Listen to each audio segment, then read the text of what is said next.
नमस्कार दर्शकों, स्वागत है आप सभी का हमारे कार्यक्रम में।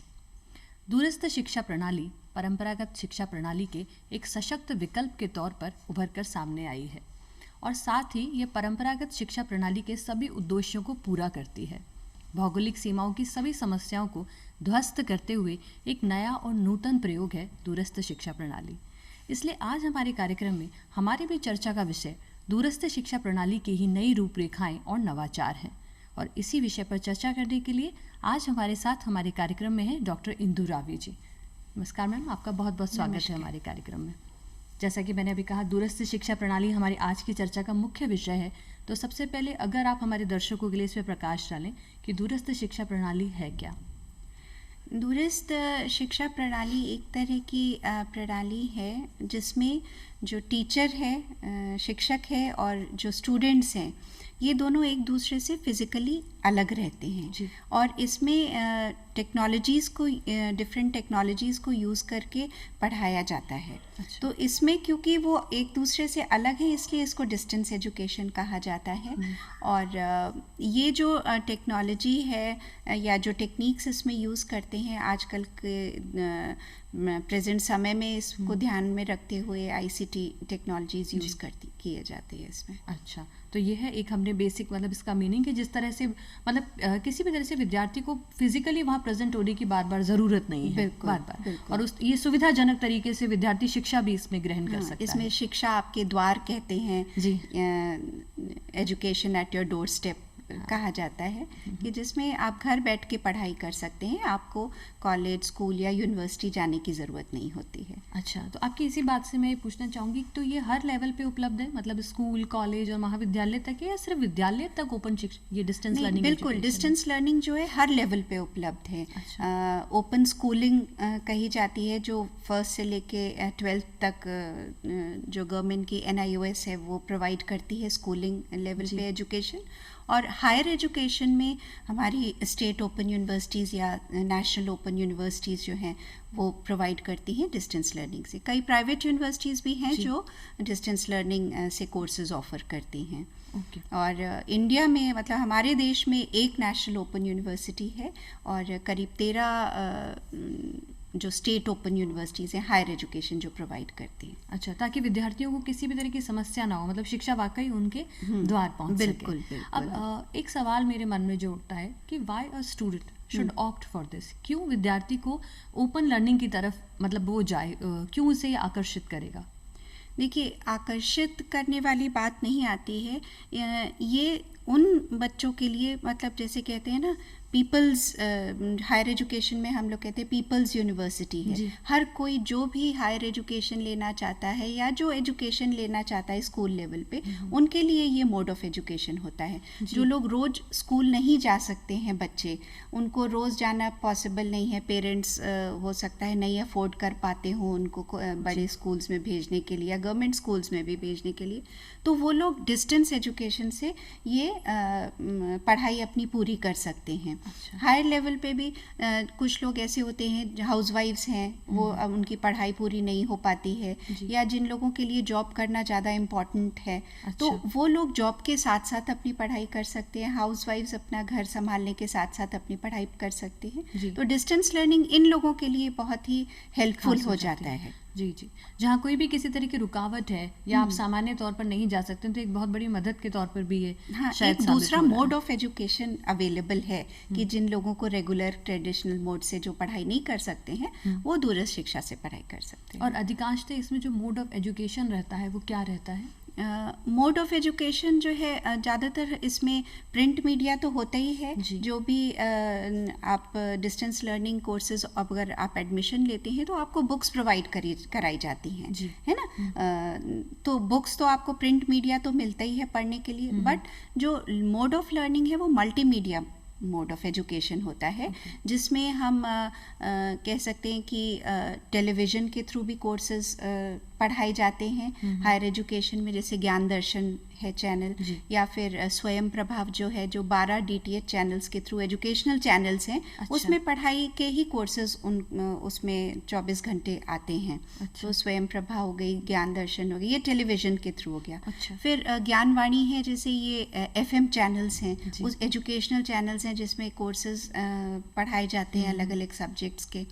फिर वीडियो कॉन्फ्रेंसिंग है, टेली कॉन्फ्रेंसिंग है, आप इंटरनेट फैसिलिटी तो है ही। तो ये डिफरेंट मोड्स ऑफ एजुकेशन मिला के स्टूडेंट अपनी पढ़ाई कर सकता है। अच्छा, तो मतलब जो समय की जो मांग है, जो मीडिया है, जो अभी जो बिल्कुल, टेलीविजन है, बिल्कुल। उसके साथ इसको जोड़ा गया है हाँ। ताकि ज़्यादा से ज़्यादा लोगों तक ये पहुंच सके। हाँ, उनको कॉलेज रोज जाने की बंदिश नहीं रहती है ना, वो घर बैठ के इन सारे मोड्स को यूज़ करके वो पढ़ाई कर सकते हैं। क्या खास विशेषताएं आप देखती हैं डिस्टेंस लर्निंग एजुकेशन के अंदर, खास एडवांटेजेस इसके?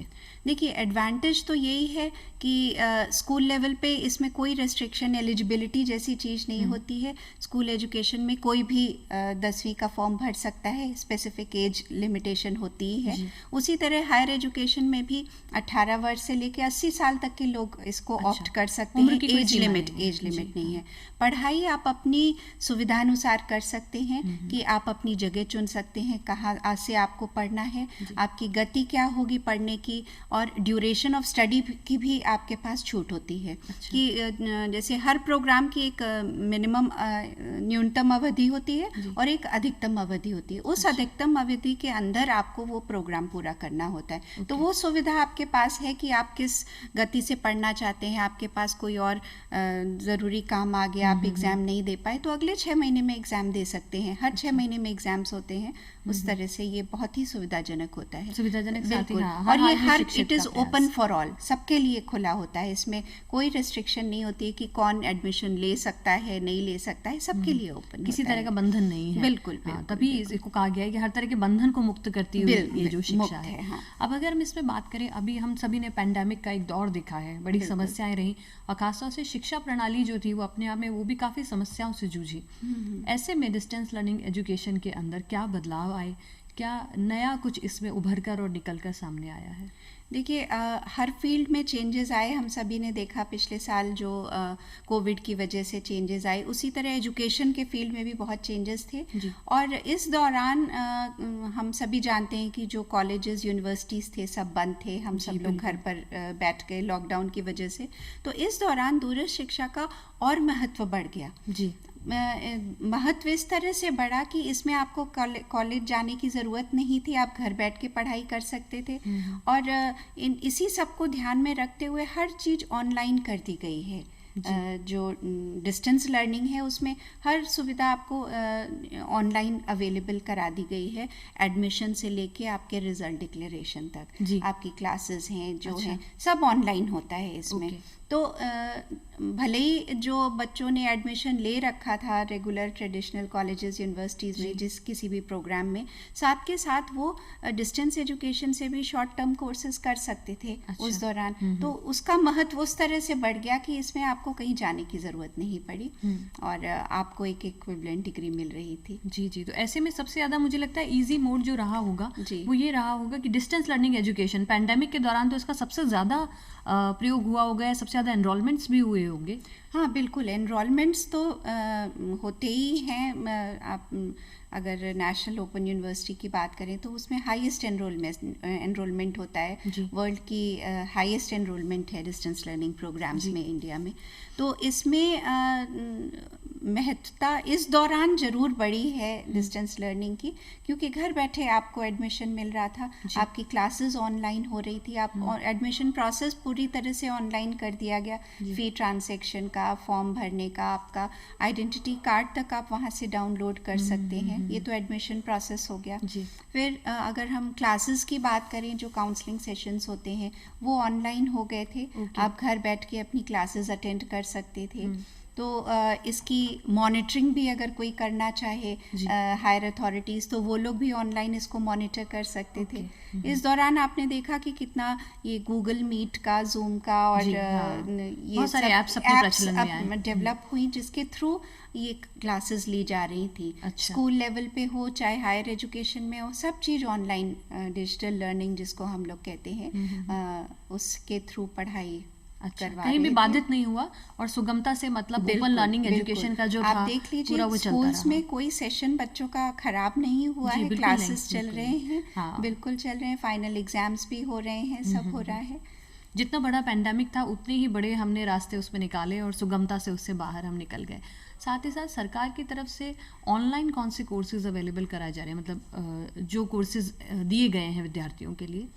देखिए कोर्सेज तो बहुत सारे हैं इसमें। ऑनलाइन अगर हम हायर एजुकेशन की बात करें, स्कूल लेवल पे तो स्कूल्स ही अपने कोर्सेज जो जिस क्लास के भी हैं वो उन्होंने ऑनलाइन कंडक्ट करवाए। ऑनलाइन एजुकेशन, हायर एजुकेशन में मूक्स जो हैं, मैसिव ओपन ऑनलाइन कोर्सेज कहते हैं इसको, ये गवर्नमेंट की तरफ से MHRD जो है ये कोर्सेज ऑफर करती है, और ये ऑनलाइन कोर्सेज अवेलेबल हैं, स्वयं करके जो पोर्टल है उस पर अवेलेबल हैं। और ये स्वयं पे करीब 9 जो देश के बड़े बड़े इंस्टीट्यूशंस हैं, जिसमें IITs हो गए, IIMs हो गए, नेप्टेल है, AICTE है, उसमें इग्नू भी एक है जो आफ्टर स्कूलिंग के कोर्सेज ऑफर करता है। तो ये सारे प्रोग्राम्स, ऑनलाइन कोर्सेज अवेलेबल हैं नेट पे, जहाँ पे आप एडमिशन ले सकते हैं, आपका रिजल्ट डिक्लेरेशन तक सारी सुविधा आपको वहाँ मिल जाती है। और कुछ उसमें तो ऑनलाइन एग्जामिनेशंस भी होते हैं, पर कुछ में आपको एग्जामिनेशंस के लिए जाना होता है। अच्छा, ओके। और साथ ही यूथ स्किल की डेवलपमेंट हम देखें, उसके लिए किस तरह के कोर्सेज अवेलेबल हैं? हाँ, डेफिनेटली जो भी कोर्सेज हायर एजुकेशन लेवल पे अवेलेबल हैं, ज़्यादातर आज नीड के हिसाब से उनको डेवलप किया जा रहा है कि यूथ में उनके स्किल्स डेवलप करने के लिए उनको स्किल डेवलपमेंट कोर्सेज जो नीड है जिन तरह के कोर्सेज की, उनको डेवलप किया जा रहा है। जैसे अभी रिसेंटली मोबाइल एप्लीकेशंस पर एक सर्टिफिकेट प्रोग्राम लॉन्च किया गया था इग्नू में, और लास्ट ईयर हमने देखा जैसे एनवायरनमेंट के लिए बहुत सेंसिटाइजेशन हुआ लोगों का, तो उसको ध्यान में रखते हुए मास्टर्स MSc इन एनवायरमेंटल स्टडीज़ है, post graduate diploma in environments and sustainable development है। तो एनवायरनमेंट से रिलेटेड लोगों का ध्यान थोड़ा एनवायरनमेंट की तरफ जा रहा है, और ऐसे कोर्सेज की महत्वता भी बढ़ रही है। तो इन कोर्सेज को डेवलप किया जा रहा है जिनकी अभी आवश्यकता है और जिससे लोगों के स्किल्स डेवलप हो सकते हैं। अच्छा, साथ ही साथ ये एनवायरमेंटली या सोशली भी बहुत बेनिफिशियल हैं जो कोर्सेज आपने बताए हैं। हाँ, तो यूथ की स्किल के अलावा वो सोशली भी बहुत डेवलप करने वाले हैं। हाँ। और कौन से नए प्रोग्राम जो है डेवलप किए गए हैं? एक तो लॉ से रिलेटेड हैं, या जो सोसाइटी में सेंसिटाइजेशन की बात करें, HIV से रिलेटेड कोर्सेज हैं, एडोलेसेंट्स के गाइडेंस से related, home based health care होता है, घर में हमको कोई भी हेल्थ, कोई पर्सन अगर ओल्ड एज का है उसकी कैसे केयर करनी है, ऐसे कोर्सेज भी बहुत पॉपुलर हो रहे हैं। कम्युनिटी हेल्थ से रिलेटेड कोर्सेज हैं। अच्छा, तो ये सारे क्योंकि समय की ज़रूरत है और लोगों को सेंसिटाइज करना, उनके अंदर ये स्किल्स डेवलप करना ज़रूरी है, तो ये कोर्सेज अवेलेबल हैं। कोई भी वेबसाइट पे जाके इनको देख सकता है। And round the year admissions होते हैं 2 सेशंस के लिए, उनको देखें। अच्छा, इनमें क्या some of them are free of cost, या फिर ये चार्ज्ड भी होते हैं, या कहीं ना कहीं कुछ ऐसा भी है कि कुछ फ्री ऑफ कॉस्ट या बिना किसी फी के भी चार्ज किए? देखिए, फ्री ऑफ कॉस्ट तो नहीं होते हैं ये course, but some of them, मतलब कुछ कहीं पर अवेलेबल, जैसे जो गवर्नमेंट की है, जैसे अगर मैं इग्नू की बात करूं, करीब 250 डिफरेंट प्रोग्राम्स ऑफर करती है यूनिवर्सिटी। 30 लाख से ज़्यादा एडमिशन है यहाँ पे। और ये जो कोर्सेज हैं 6 मंथ सर्टिफिकेट प्रोग्राम से लेके degree, diploma, bachelors, masters, PhD level तक प्रोग्राम्स होते हैं, है ना।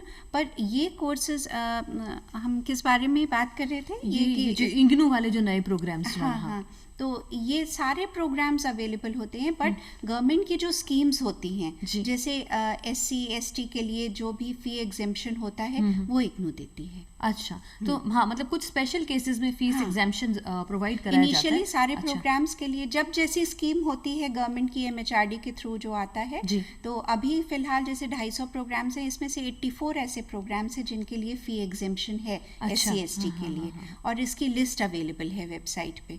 तो टाइम टू टाइम ये लिस्ट अपडेट होती रहती है, पर ये दिया जाता है फी एग्जेम्पशन। मतलब कहीं पे कुछ स्पेशल केसेस में सरकार की तरफ से फीस एग्जेम्पशन भी किया जा रहा है, फीस के अंदर स्कॉलरशिप भी रहती है, स्कॉलरशिप भी दी जा रही है, तो ये भी अपने आप में एक फीस एग्जेम्पशन भी है। सुविधाएं पूरी दी जा रही है ताकि विद्यार्थी वर्ग, या विद्यार्थी वर्ग ही नहीं, समाज का वो सभी वर्ग जो पढ़ना चाहता है या किसी वजह से पढ़ नहीं पाए थे, तो वो जरूर इसको किसी भी तरह से बिना बाधा के यहाँ आ सके। साथ ही कुछ नए इनोवेशंस भी इसके अंदर किए गए हैं, तो ये क्या नए इनोवेशंस हैं जो इसमें डेवलप हुए हैं? हाँ बिल्कुल, इनोवेशंस की अगर हम बात करें तो वो समय के ज़रूरत के अनुसार ही किए जाते हैं। अब जैसे पिछली बार लॉकडाउन हो गया, तो उसको ध्यान में रखते हुए ये सारे कोर्सेज, कई ऑनलाइन ICT यूज़ करके, इन टेक्नोलॉजीज़ यूज़ करके जो सुविधाएं हम विद्यार्थियों को दे सकते हैं, या जो टीचर्स हैं उनको पढ़ाने में हम क्या और फैसिलिटेट कर सकते हैं इस टीचिंग लर्निंग प्रोसेस को, वो सारे इनोवेशंस इंक्लूड किए गए। अच्छा। और ये इनोवेशंस आप इस तरह से समझ सकते हैं कि हम 3 लेवल पे किए गए। अच्छा, एक तो नए प्रोग्राम्स कौन से लॉन्च किए गए समय को ध्यान में रखते हुए, है ना। हाँ। तो जैसे आपको बताया कि चाइल्ड केयर, होम बेस्ड जो हेल्थ केयर प्रोग्राम्स हैं। अच्छा। या फिर एग्रीकल्चर से ही अगर हम ले लें तो उसमें ऑर्गेनिक फार्मिंग से रिलेटेड प्रोग्राम्स होते हैं, हॉर्टिकल्चर से, बी कीपिंग का है, पोल्ट्री फार्मिंग है। तो जो ज़रूरत है इन सारे ऐसे नए प्रोग्राम्स समय के अनुसार जिनकी ज़रूरत है उनको लॉन्च, तो वो इनोवेशन ही हो गया। उसमें प्रैक्टिकल बेस्ड भी है, प्रोग्राम लॉन्च हो गया। बिल्कुल, अगर प्रैक्टिकल बेस्ड प्रोग्राम्स हैं तो उसमें प्रैक्टिकल कंपोनेंट कितना होना चाहिए, ज़्यादा कम, वो सारा इंक्लूड करके प्रोग्राम डेवलप किया जाता है। दूसरा ये होता है कि हम इनोवेशन अगर कर रहे हैं तो हम वो प्रोग्राम स्टूडेंट तक पहुंचाने में क्या क्या इनोवेशन कर सकते हैं। अच्छा। तो एडमिशन से लेके, हाँ, मतलब स्टूडेंट तक पहुंचाने का इनोवेशन, मतलब क्या टेक्निक्स उनमें यूज कर सकते हैं? एग्जैक्टली, कि एडमिशन से लेके उनके रिजल्ट डिक्लेरेशन तक हर प्रोसेस को ऑनलाइन किया गया। तो एडमिशन प्रोसेस ऑनलाइन हुआ, फिर क्लासेस में जो काउंसलिंग सेशंस हैं वो ऑनलाइन लगाए गए। स्टूडेंट का जो इंटरनल इवैल्यूएशन का पार्ट होता है, जैसे उनको कुछ सबमिट करना है, उसके लिए ऑनलाइन लिंक्स दी गई कि आप घर बैठ के अपना असाइनमेंट्स अपलोड कर सकते हैं। अच्छा। और अवार्ड्स ऑनलाइन प्रोसेस करके उनको भेजा जाता है। रिजल्ट डिक्लेरेशन ऑनलाइन होता है, आप वेबसाइट पे जाके चेक कर सकते हैं। प्रैक्टिकल्स जो होते हैं उसमें भी प्रोजेक्ट वाइवा, जैसे इनिशियली स्टूडेंट को जाना पड़ता था अपने स्टडी सेंटर्स पे कॉलेज में या फिर रीजनल सेंटर पे, वो भी ऑनलाइन कंडक्ट किया गया। तो ये उनको प्रोजेक्ट अपलोड करने के लिए लिंक्स दिए गए। ये सारा प्रोसीजर, ये इनोवेशन ही था कि जिसमें बिल्कुल तो ये सारी इनोवेटिव टेक्निक्स थी। और फिर उनका रिजल्ट डिक्लेरेशन भी हुआ, एग्जामिनेशंस हुए। और पैंडेमिक टाइम में तो प्रैक्टिकल एग्जामिनेशंस जो होते थे उसको भी इस तरह से मॉडिफाई किया गया, उनको प्रैक्टिकल बेस्ड क्वेश्चंस करके थ्योरेटिकली ही लिया गया था। अच्छा। कुछ प्रैक्टिकल्स को। तो ये तो उनके प्रोसीजर में हो गया कि इनोवेशन हम कैसे। फिर एडमिनिस्ट्रेटिव लेवल पे अगर देखें, अब अगर ये सारी चीज़ें ऑनलाइन हो गई तो मॉनिटरिंग, फीडबैक, ये सारा हमको ऑनलाइन हम कर सकते थे।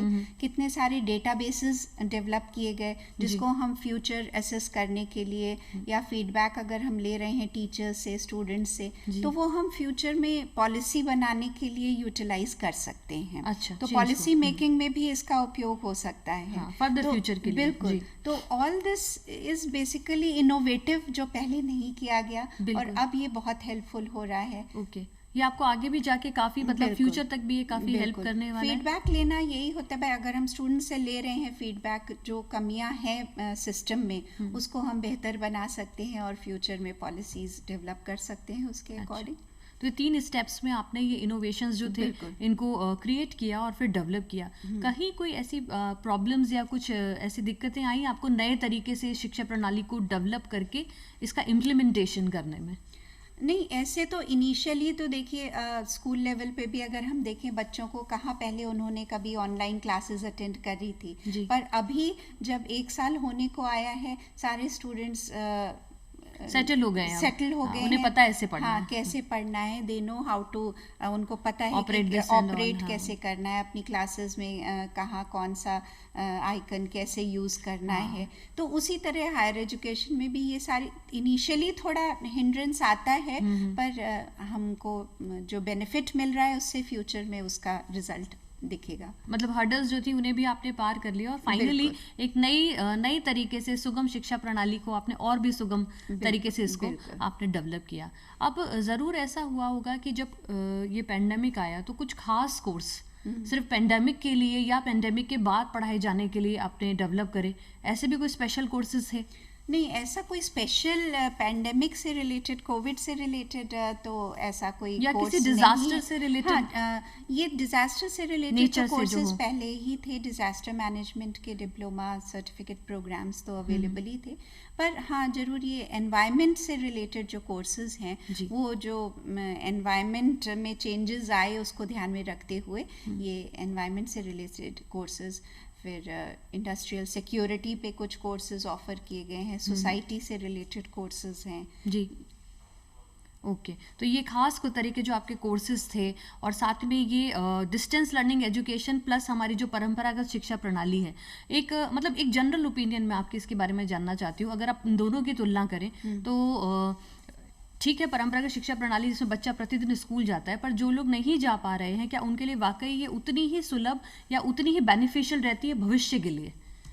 हाँ, देखिए शिक्षा तो आपको मिल ही रही है ना। हाँ। अगर आप नहीं जा पा रहे हैं तो आप घर बैठ के पढ़ाई कर सकते हैं, आपको किताबें दी जा रही हैं, और पर रिस्ट्रिक्शंस तो हर जगह, हर चीज का देखिए कोई भी चेंज होता है, अगर एक नॉर्मल प्रोसीजर जा रहा है उसमें कुछ चेंज होता है तो पहले तो रेस्ट्रिक्शन ही होता है उस चेंज को अडॉप्ट करने के लिए, पर फ्यूचर में धीरे धीरे जैसे जैसे अडेप्टेशन होता है आपको ये बेनिफिशियल रहेगा ही, सरल होता भी जाता है प्लस फायदा करेगा। अगर आप देखें कि regular traditional mode of education जो है वो टीचर सेंट्रिक होता है, टीचर पढ़ाता है उनको, हाँ, पर डिस्टेंस लर्निंग में लर्नर सेंटर्ड होता है, चाइल्ड सेंट्रिक हो जाता है, मतलब जो बच्चे हैं उन्हीं के ऊपर उनके हिसाब से वो कोर्स डेवलप किया जाता है, उनके अनुसार चेंजेस किए जाते हैं। इसी के साथ अगर आप हमारे दर्शकों की संक्षिप्त में अगर कुछ कहना चाहें ताकि वो ज़्यादा से ज़्यादा इस मोड ऑफ लर्निंग एजुकेशन की तरफ अपना रुख कर सकें। देखिए मैं हायर एजुकेशन में तो यही कहना चाहूँगी, या स्कूल पास आउट्स जो स्टूडेंट्स होते हैं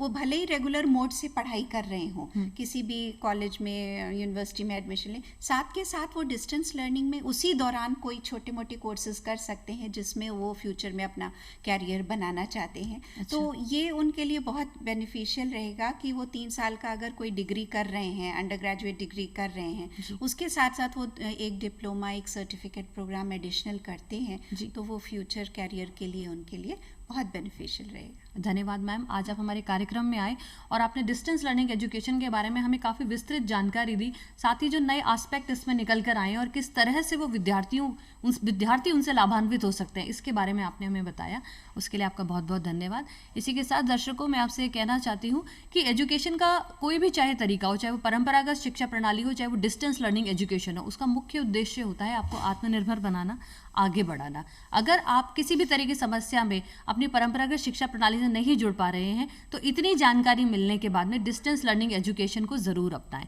इसी के साथ आज हम हमारे कार्यक्रम से आपसे विदा लेते हैं। धन्यवाद, नमस्कार। नमस्कार।